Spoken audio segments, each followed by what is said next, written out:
ತುಂಬ ಇದು ಸಾಧಾರಣವಾಗಿ ನಡೆಯುವಂಥದ್ದು ಪ್ರಶ್ನೆ ಇದು. ಯಾಕಂದರೆ ತಂದೆ ತಾಯಿಗಳು ಸೈಟು ಯಾವಾಗಲಾದ್ರೂ ಕಟ್ಟಿಸ್ಕೊಳ್ಳೋಣ ಅಂತ ಇಟ್ಕೊಂಡಿರ್ತಾರೆ, ವಯಸ್ಸಾಗ್ಬಿಟ್ಟಿರುತ್ತೆ.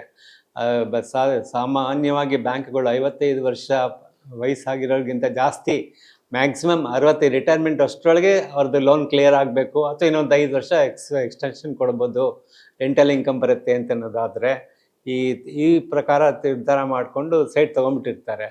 ಮಗ ಅಥವಾ ಮಗಳು ಅದ್ರ ಮೇಲೆ ಮನೆ ಕಟ್ಟಬೇಕು ಅಂತಂದರೆ ಅವ್ರನ್ನ ಅಪ್ಲಿಕೆಂಟ್ ಅಂತ ಮಾಡಿಕೊಂಡು ಮನೆಯನ್ನು ತೆಗೆದುಕೋಬೋದು, ಅಥವಾ ಮನೆ ಕಟ್ಟಿಸ್ಕೊಳ್ಳೋಕ್ಕೆ ಲೋನ್ ಸ್ಯಾಂಕ್ಷನ್ ಮಾಡಿಸ್ಕೋಬೋದು. ಈ ಸಾಲ ತೀರೋವರೆಗೂ ಅವ್ರ ಅಪ್ಲಿಕೇಟ್ ಅವ್ರ ಒಂದು ಜವಾಬ್ದಾರಿ ಇರುತ್ತೆ. ನಾಳೆ ಏನಾದರೂ ಮರುಪಾವತಿನಲ್ಲಿ ಹೆಚ್ಚು ಕಡಿಮೆ ಆದರೆ ಅವ್ರ ಮೇಲೂ ಸಹ ಬ್ಯಾಂಕ್ ಕ್ರಮ ತೆಗೆದುಕೊಳ್ಬೋದು. ಇಲ್ಲ, rate of interest will not change. ಅದರೊಳಗೆ 2 ಥರ ಇದೆ: fixed rate of interest, variable rate of interest ಅಂತ ಅಂದ್ಬಿಟ್ಟು. ವೇರಿಯಬಲ್ ರೇಟ್ ಆಫ್ ಇಂಟ್ರೆಸ್ಟ್ ಅಂತ ಅಂದಾಗ ರಿಸರ್ವ್ ಬ್ಯಾಂಕ್ ರೇಟ್ ಅಂತ ಫಿಕ್ಸ್ ಮಾಡುತ್ತೆ.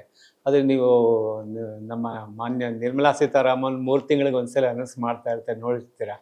ಅದ್ರ ಮೇಲೆ ಒಂದೊಂದು ಬ್ಯಾಂಕು ಸಹ 2%, 3% ಅವ್ರದ್ದು ಮಾರ್ಜಿನ್ ಇಟ್ಕೊಂಡು ರೇಟ್ ಆಫ್ ಇಂಟ್ರೆಸ್ಟ್ ಫಿಕ್ಸ್ ಮಾಡ್ತಾರೆ. ಆ ರೇಟ್ ಆಫ್ ಇಂಟ್ರೆಸ್ಟ್ 3% ಫಿಕ್ಸ್ ಮಾಡಿದ್ರೆ ಈ ಬ್ಯಾಂಕ್ ರೇಟು ಮತ್ತು ಅದು ನೋಡಿದಾಗ ನಿಮ್ಮ ಹಳೆ ಲೋನ್ಗಿಂತ ನಿಮ್ಮ ಹಳೆಯ ರೇಟ್ ಆಫ್ ಇಂಟ್ರೆಸ್ಟ್ಗಿಂತ ಕಡಿಮೆ ಆಯಿತು ಅಂತಂದರೆ ಆವಾಗ ಕಡಿಮೆ ಮಾಡ್ತಾರೆ ಬ್ಯಾಂಕುಗಳು.